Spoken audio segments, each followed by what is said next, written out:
Hello and welcome to my nascent channel, My Take on It. I'm Steve, and this is my take on it. I started this channel I have another channel, Steve's Vintage Model Builds, where I talk about all the stuff with the hobby of plastic model building. It's a great community. I have a lot of friends there, only a couple of enemies, and but I learned early on, and to my detriment, it's best not to mix politics with the hobby. Excuse me. So after October 7th, 2023, when Israel was attacked, I started this channel to provide news, analysis, and occasionally opinion on that war, and which since expanded obviously to Lebanon and to a certain extent to Syria and Iran, and so anyways, yeah, it's a complex subject and situation, and I want to say right from the start that right from the start, okay, I have a degree. I earned my degree, my college degree in commerce, with a minor. My major was commerce, and my minor was international relations. And for the past 40 odd, maybe even 50 years, I've been a keen observer, shall we say, of international events and geopolitics in general. So I'm not just talking through my hat here, as they used to say, or blowing smoke out my whatever. I've got training, I've got experience, and so I'm going to say what I have to say. Having said that, I welcome comments, and I welcome spirited debate. The way we learn is not by tuning each other out, but by listening to each other, understanding the other person's point of view, or at least trying to understand the other person's point of view. And part of that is, admitting if you're wrong, and also being open to learning something new. So I hope this series of videos will do exactly that. So the only thing I ask is you don't have to agree with me. My goal here isn't to convince or convert anybody. And like I said, I don't expect everyone to agree with me. But I hope that what I hope to do here is this will be the first of a three-part series. Let's just get on with it, Kev. This will be the first of a three-part series on global geopolitical affairs. I'm calling it Wars and Rumors of Wars. Each part will be relatively short, but jam-packed with provocative and informative insight. How about that? A lot more than you'll ever get from the MSN or many other sources. So I hope you'll give me a chance, listen to what I have to say, take some of it home back with you and reflect on it. If you think I'm wrong, that's fine. Go ahead and say it. Leave comments. All I ask is that they be respectful. And if we have to end up agreeing to disagree, then so be it. One of my dearest friends in the UK, on this particular subject today, we have, to a large part, agreed to disagree. But I think I'm gradually bringing him around. Yeah, it takes a bit of time sometimes. So, the other thing I wanted to say was,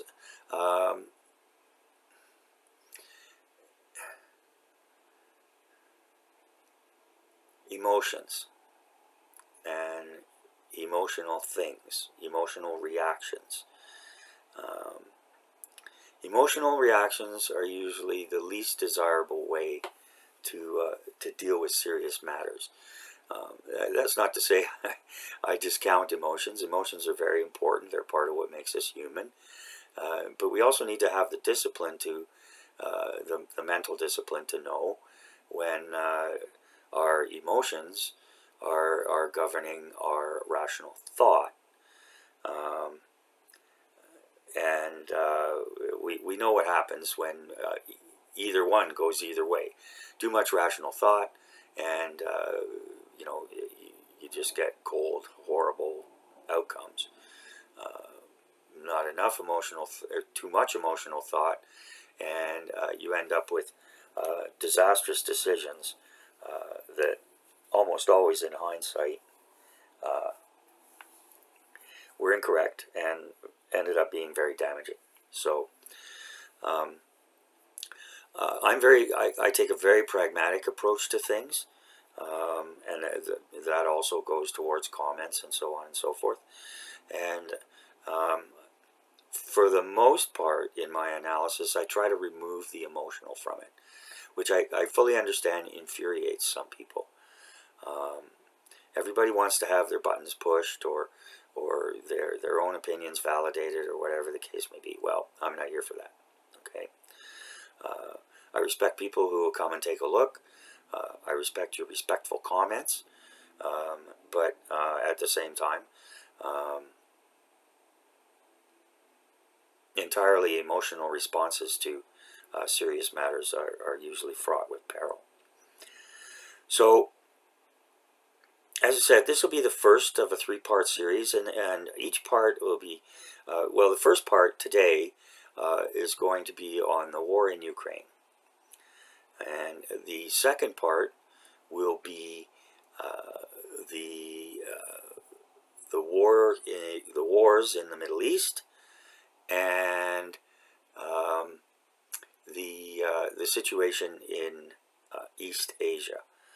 And then the third part will attempt, and I hope be successful, in tying all these things together. It's all interconnected. It's one world, um, and it's all interconnected. And we get we're so I guess you could say bombarded with so much information and disinformation that it's very difficult to sift through it all and come to rational, logical conclusions. So I hope to be able to help people deal with that. I apologize for the glare in my glasses. I'll try and keep it to a minimum, but I can't read without them. So there you go. Okay, so my friend and I have agreed to disagree, and that's perfectly all right. So, but the main thing is that the discourse is what's important, and having enough respect for each other to listen to what the other person has to say, and if you want to dismiss it, so be it. Okay, so as far as Ukraine goes,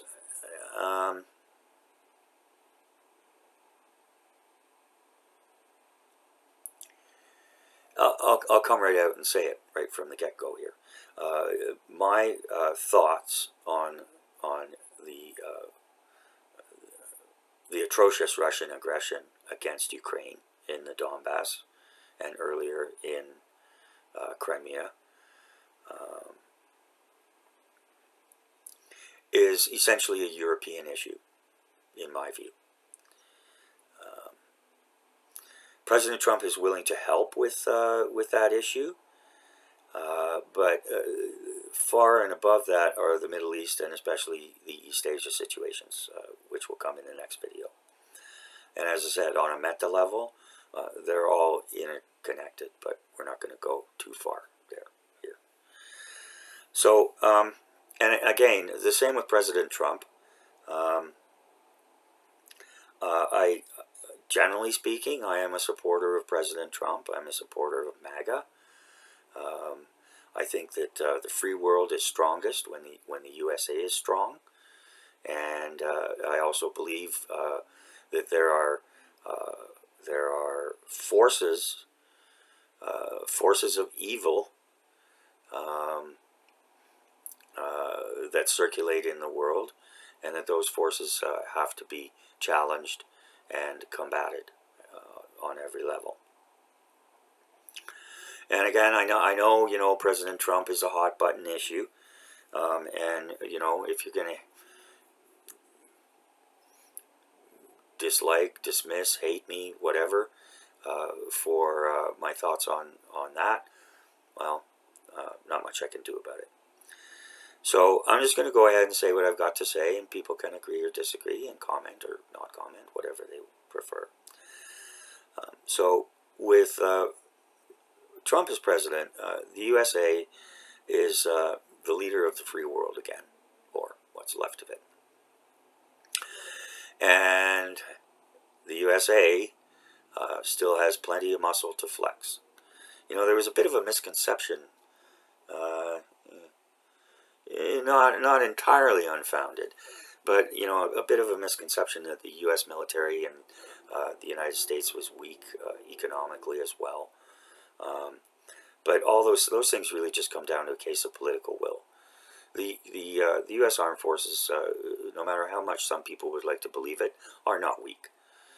They are strong, and they are ready. Maybe not A1 shape, but President Trump's doing his best to address that as well. So yeah, what it comes down to is political will, the will to use those particular levers, which I'll get into in a little bit as well. So, and again, in many ways, President Trump is damned if he does and damned if he doesn't. Everybody wants him to do something and fix it. But at the same time, the United States can't be expected to go in like a bunch of cowboys shooting things up and then riding out. And can't blame the United States either. They don't want to get in. They don't want to get bogged down in another, what is essentially at this time, a regional conflict.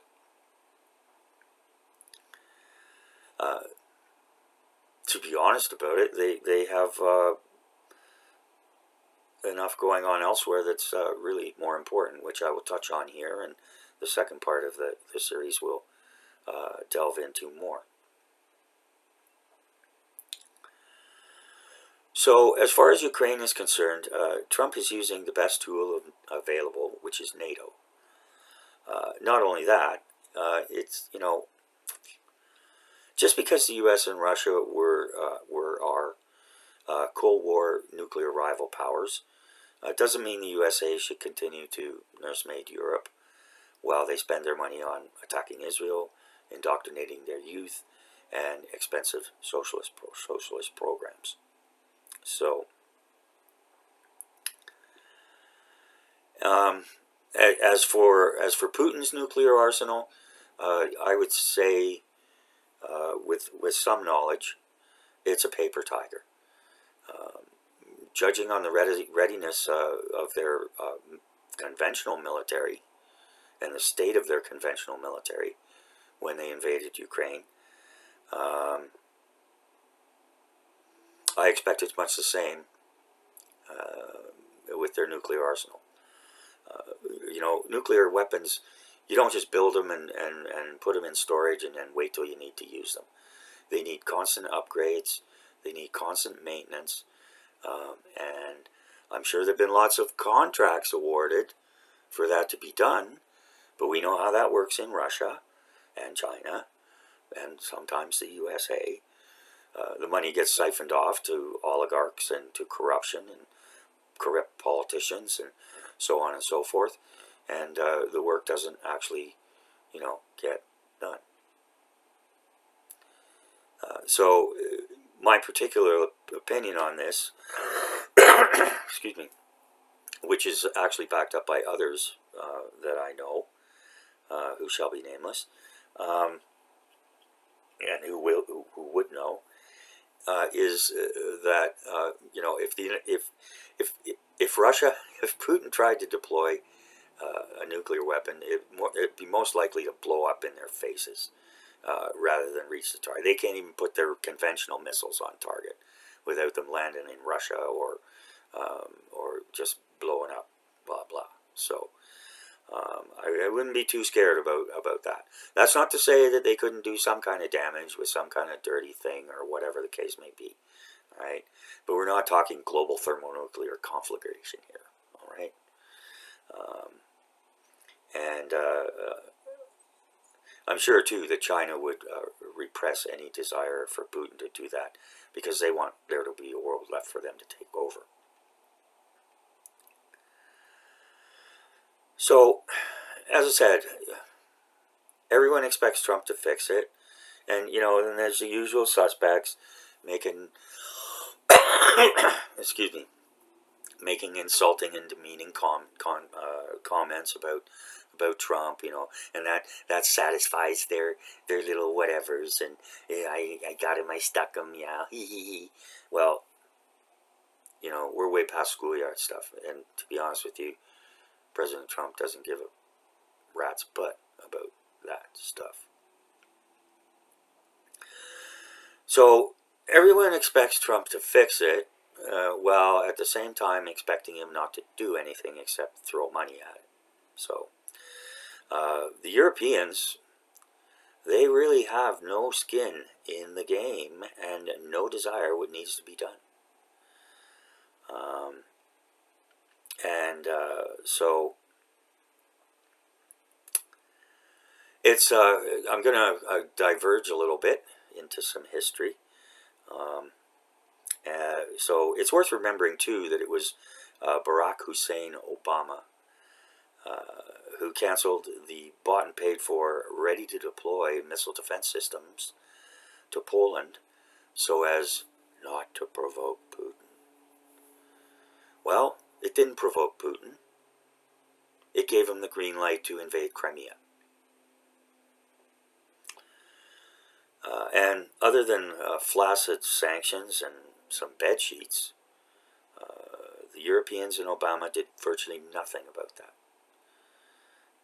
Also under Obama and the Democrat Congress, the Constellation space program, which was to be the next generation after the space shuttle,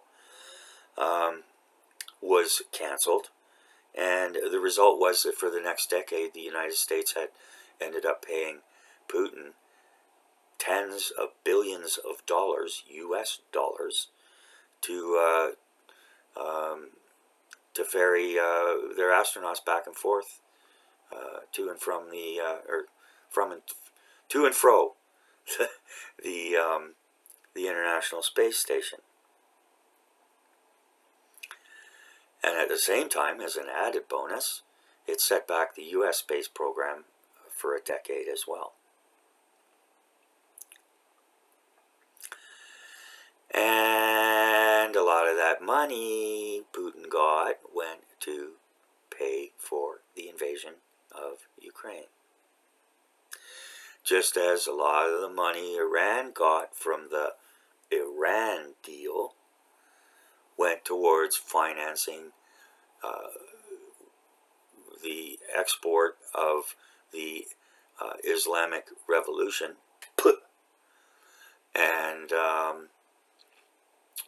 and finance international terrorism. So we can probably start to see a bit of a pattern here. The rest of the money came from the Europeans buying gas from Putin, among other things,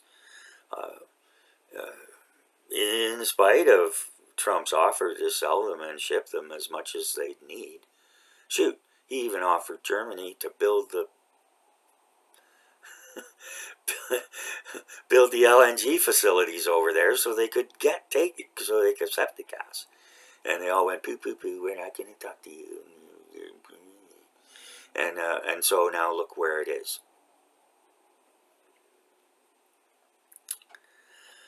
I mentioned levers of power before, and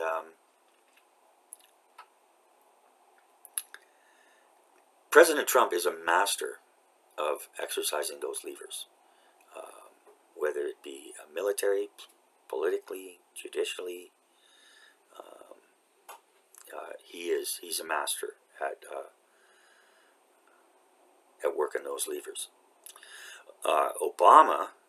Barack Hussein Obama, for him, the levers of power were worked simply for his own raw political advantage, which, of course, was aligned with the globalist agenda. And it was the same with whomever was running the show when Dementia Joe was the figurehead. I like to call him the Captain John Gill of the Democratic Party. If you're a Star Trek fan, you'll remember the original Star Trek. You'll remember an episode called Patterns of Force, where a previously highly respected, although that's where the comparison with Biden becomes dubious, a previously highly respected Starfleet captain ended up being a drugged up figurehead for what was essentially a fascist tyranny. The more things change, the more they stay the same. That was back in the 60s, and now there we were with the same thing going on with Dementia Joe. So Obama's and the well, okay, I'll talk a little bit about the State Department now, the State Department is kind of schizophrenic. President Trump has started medication and treatment, and it is getting better. But before, it was kind of like it was two camps, if you will. And the one camp was solidly on the leftist globalist side of how to manage international affairs. The other camp was more conservative and less influential. Excuse me. But it was still there. And to a certain extent, it's desirable to have that kind of juxtaposition. And President Trump is excellent at this too. I mean, he welcomes different opinions. I mean, he doesn't say it's just my way or the highway. His approach is, okay, talk to me. You tell me this, you tell me this, you tell me this. Okay. And then he decides whether it's his way or the highway. So, what a lot of people don't realize, he's made such fun of and demeaned and insulted and so on and so forth. The guy's got an IQ of 160. Okay? He's a successful, pretty much self-made billionaire. Yes, he borrowed $1 million from his father in order to start his company. But he paid it back with interest. And the rest he's done on his own. So, yeah, he's brilliant. And, you can say what you want, but that's the fact. Another aspect of his brilliance is he surrounds himself with brilliant people. So it's not just him. It's brilliant people in the Justice Department. It's brilliant people in state, and at defense, and smart, brilliant, smart, capable, not timid people. People who are aligned to the success of the United States, not some other global project.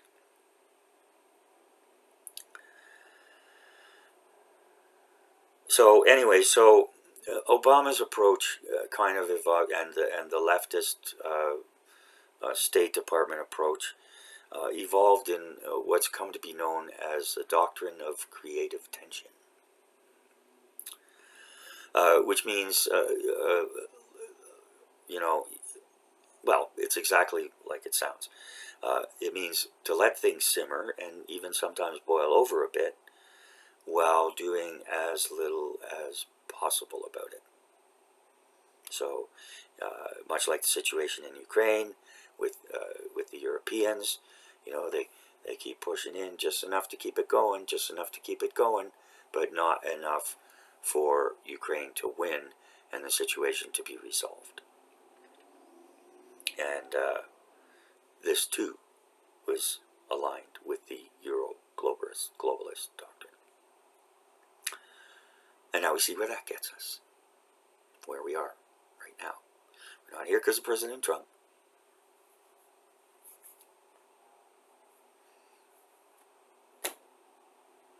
Anyways, so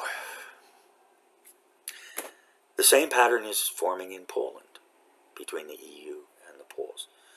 After the drone incursion the other day, the ROE, rest of Europe, is still staying at arm's length and using the Poles as a proxy by sending them arms and basically saying, here, take it, you do it.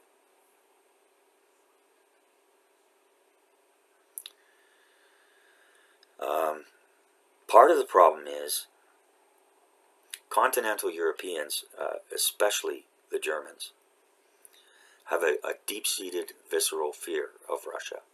And to a certain extent, I mean, you can't blame them after what happened to Germany, or what the Russians and the Soviets did, at least to the eastern part of Germany, at the end of the Second World War and after. But the eastern states, like Poland, Lithuania, Latvia,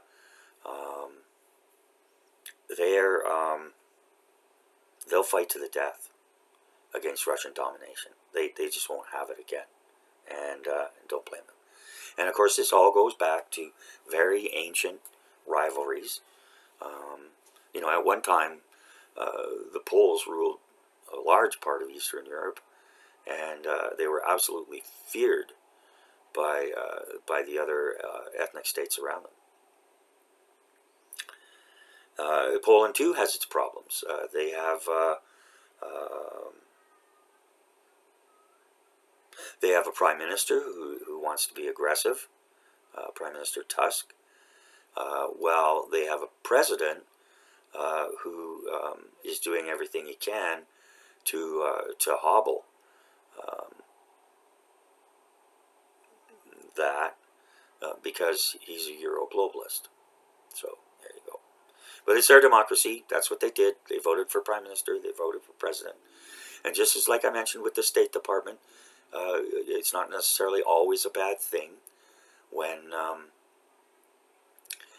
you have those two kind of opposing forces, as it were.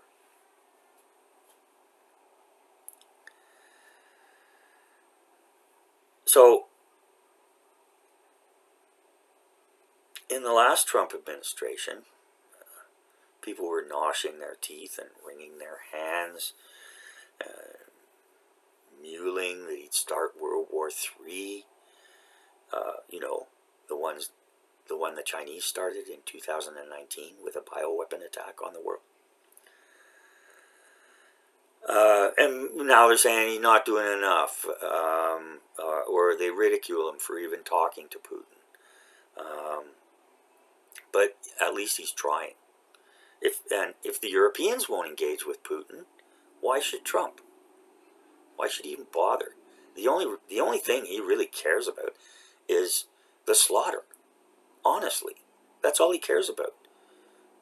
The horrific slaughter of not just Ukrainians but Russians as well. Now, I kind of tend to not agree with him on that, as far as I'm concerned. No, I don't want to get in trouble with YouTube. So, there's an old saying: the only good Russian is a. Yeah, we'll leave it at that. So, Trump's put it in the works. He doesn't need to be hands-on about it. He's already said and done what he said he's going to do. He's using U.S. NATO assets to help Ukraine. He's sending U.S. arms and dollars to NATO so that they can help Ukraine. But again,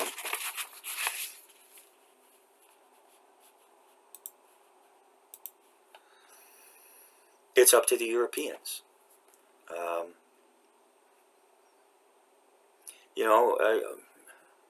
Yeah. So it's not a global existential thing, really, is it? It's a European issue, and I know some people that will drive some people nuts. And it's not because I don't care about the Ukrainians. I fully support Ukraine, and but in any case, I'll get into that a little bit later. Now, not to get too much into personalities, and I'll be short and brutal about this. Starmer's a dink. Van der Leyen's a fascist who's only good at manipulating European politics. Macron's an impotent prat whose governments keep collapsing on him. Just the other day again.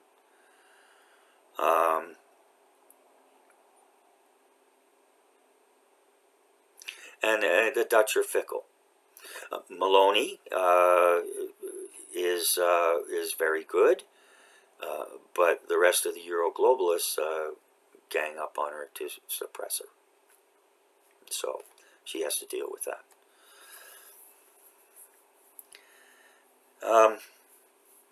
Moving on. Kaliningrad and Transnistria have to go. Kaliningrad is an enclave between Poland and Lithuania, nestled in there on the Baltic Sea, which is why it's there. And as they normally do, and as they did in Ukraine, the Russians walked in there.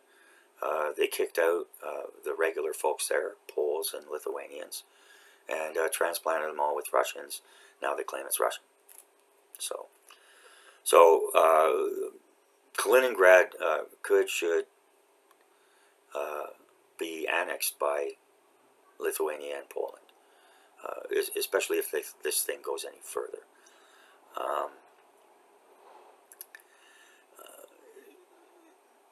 Not just because, but because, not just because, but because Kaliningrad is a major base for Russia and a major thorn in the side for Europe.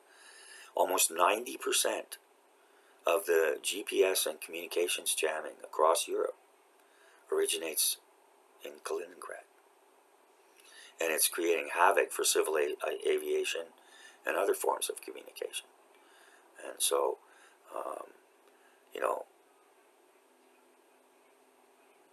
the Europeans might not like it, but Russia's already at war with you. Okay. One of the worst affected is Germany with this stuff. So, of course, Putin's goal, which it's been out there a long time, he wants to drag NATO into a direct confrontation, thinking they don't really have a stomach for a fight. Whereupon he, in his psychopathic mind, believes he could draw in China and other allies and retake Eastern Europe, which would, of course, only be the beginning. This is another reason it should be a full-on European effort, including troops on the ground, to drive them out. Yeah, that would be very nasty, but it would still contain it to the region. Iran can't do squat anymore, and if they tried, they'd get rogered again worse than the last time. And without its direct interests, other than their desire for global hegemony being threatened, I believe China would just continue to support Putin at the most minimal levels like they are now. Also, China has its own serious internal problems right now, and President Xi is in a very precarious position. The economy's in a shambles. There have been massive military purges, more than one, and widespread civil unrest, just to name a few things. However, the Chinese play a very long game, and they'll be quite happy to let Putin bleed Russia dry. Not only that, but much of their vaunted military weaponry has been shown to be junk. So that's one more reason for them to bide their time. Already, there's a huge, very active, but mostly silent shadow war going on between the USA and China. And Trump's playing the long game now, too. So, unless he declares himself president for life, he doesn't need to worry about being elected. Well, I guess if he declares himself president for life, he wouldn't need to be worried about being reelected. But he has no desire for that. Anybody who says that is just got the TDS pretty bad. But there's a very good chance that Vice President Vance will succeed him, along with a strong Republican-controlled Senate and House in Congress.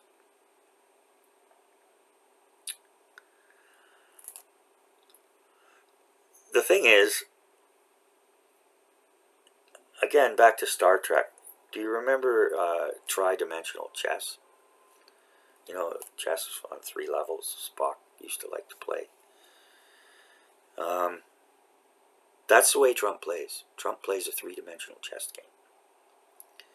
And you only ever get little tiny glimpses of what's going on the higher levels. You only get to see the first level, mostly. And a lot of that first level is surrounded by so much misinformation, disinformation, chatter, and clutter that, it's easy to understand why people don't understand or have confidence in what's going on, what he's doing. So, just to kind of mention a couple, there's the Space Force, the Golden Dome missile defense system, massive AI initiatives and investments. A lot of people criticize Trump for making the investment in Intel, which is based in Washington, not exactly a state that's real friendly to President Trump. Why? Well, they make computer chips. You know who else makes computer chips? Most of them in the world? Taiwan. Which is another reason China wants Taiwan. But, yeah. What happens if China takes Taiwan? Is the United States going to nuke China over Taiwan? No. So, what do? You plan for that eventuality, so that the United States, just like with the space shuttle and Obama, you don't have to rely on others or pay others exorbitant prices for what you need. And a lot of the airspace is taken up with the tariffs, which incidentally are bringing in about $60 billion a month to the United States, and even the Fed admits there's been no inflation as a result of that. Yeah, there'll be bumps and so on and so forth, but there's also lots of other investments coming in, and in American manufacturing, and this is something that's gonna take some time to right this ship, but it's already started to turn. And there's also a lot of other things that are under the radar, and it's like an iceberg. You only see what's only about 10% on the surface. The rest is under the surface, and anyways. So on the plus side, the forces of evil are in complete disarray, not just in the United States, but also in the Middle East in particular. And while they may have small victories in some areas, the Trump juggernaut is just getting underway, particularly domestically. The forces of evil, I just lump them all together. Communists, fascists, antifas, anarchists, whatever is, globalists. They're just the forces of evil, just different names. So, it's like, communism and fascism. They're both the same thing. They just take a somewhat different approach to tyranny. That's it. Which reminds me, I've said this before, and I'll keep saying it again. There's a misconception that the political spectrum is linear. It goes like this. It doesn't. It goes like this. Okay? At the top, you've got center. Moderate, like me. I'm a fiscal conservative, social moderate. And then you start to move to the right, it's more conservative, we know what that is. Start to move to the left, it's more socialist, we know what that is. And then you go right, left, and when you get to the bottom, what two meet? Communism and fascism. So I don't care what name you give it. It's just two sides of the same coin. I could go on and on and on with metaphors, but I think you get the idea. I know I'm not talking to people who are stupid here. So the forces of evil, they're desperate, and especially domestically in the United States, they have nothing left but violence and anarchy. That's pretty much all they've had the last couple years, at least. But they're not even trying to hide it anymore. So the vast majority of Americans aren't going to have any kind of truck with that.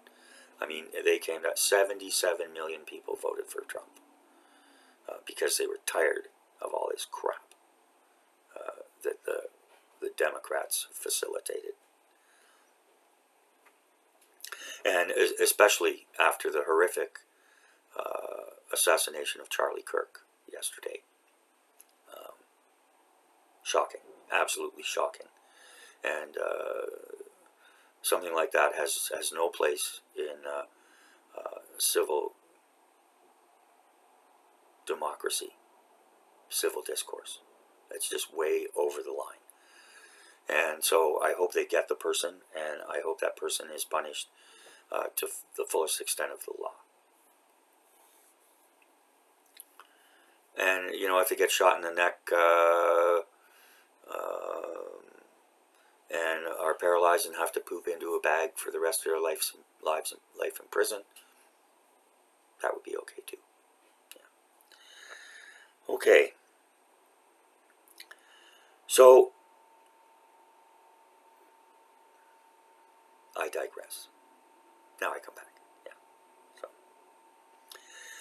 another aspect on the Chinese side is that in the mid-19th century, Russia occupied and annexed part of outer Manchuria, north of the Amur River. And that's in the far east of northern China, southeastern Russia. And the Chinese want it back, just like Taiwan. Well, not quite like Taiwan, but similar. So my conclusion is, my conclusion after my analysis is that escalated Chinese involvement in the European theater would, at the very least, come at a very high cost for Putin. And why should they anyways, when they can just wait for Putin to exhaust Russia and take what they want on a walk-in? If they do take it, they'll have no qualms about expelling the transplanted Russian population from there. And the rest of the world won't say anything about it. But I'm not going to get into that. You know, sometimes exiling people is the right thing to do. Gets them out of the way so they can go on with their lives somewhere else. Whatever kind of lives they want. So, but it's not just about getting it back for vanity's sake. The area has a very long coastline on this western side of the Sea of Japan. And controlling that area would strengthen them significantly in that part of the region, which we'll talk more about in the next video. So for these reasons, Ukraine, I'm going to say, Ukraine isn't on the back burner for Trump. It's more like he's moved it to a different burner where the gas is controlled by Europe. Okay? The ball's in your court. It's your home court, and now here it is. I'll help you, but it's up to you. So, and if that gets some people's knickers in a knot, too bad. So what? The USA should do what's in the best interest of the USA. Many people would say that defeating Russia and Ukraine is in the best interest of the USA. That's true on a certain level, but it's much more in the interests of Europe. I'll leave it at that. So, Kaliningrad has to go, or at least the Russians there do. Transnistria, that's an area in eastern Moldova, between Ukraine and Romania, I think. Which again, Russia just walked in there.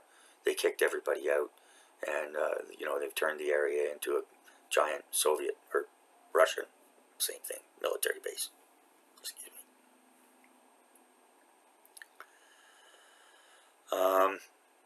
Yeah, as I said, that's how those things need to be dealt with. And although Western Russia is, I'm gonna wrap it up now, and by saying that although Western Russia is, geographically speaking, part of Europe, it's essentially an Asian nation that needs to be pushed back to those previous European borders. Europe won't do it, so why should Trump? I know there's plenty of fight in the British, but just as here in Canada, their government and king is bent on suppressing freedoms and subsuming its own population with foreigners who have no cultural similarities to us. They care more about that than marshaling the nation to fight Putin's aggression. So, all right, so that's it for today. as I said, I welcome people's comments. If you got something to say it. Happy to engage in spirited debate. Let's just keep it respectful, and you know, especially now things are at such a high tension level politically throughout the world for many reasons. It's more important than ever that we say what we think. We first think about what we're saying, and then say what we think. Be prepared to be corrected, and be prepared to listen to other points of view. You don't have to agree with those points of view, but it's not the end of the world and threatening your existence for you to hear those points of view. And maybe, just maybe, you know, that's how people come together instead of being thrown apart. And so we're really in an existential, a human existential situation right now, and we need to decide. You know, are we gonna get a lot better at talking to each other and looking at the other point of view and trying to find ways to move forward together, or are we going to let it all to devolve into our own little tribal peeves and little rights about this and little rights about that? And you know, because in the scheme of things, really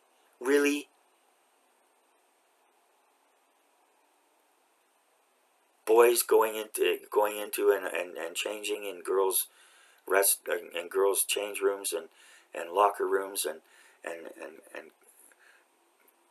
doing their business in girls' restrooms. No. I mean, seriously, how can that be the most important thing in your world, really?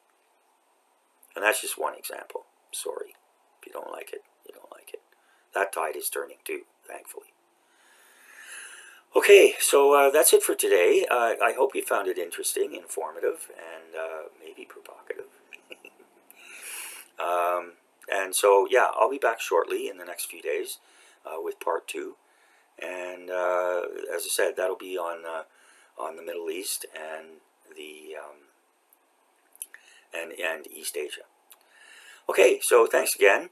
And if you're interested in model kit stuff, plastic model kits, building them, chit-chatting, whatever, watching them being opened in the box and what's in the box, all that kind of stuff, you can visit me at Steve's Vintage Model Builds, and happy to see you there. Not a hound for subscribers, not a hound for viewers. I do it because I enjoy it, and I hope others do too, just as with this. So, alright, so thanks again, and we'll see you next time. Bye now.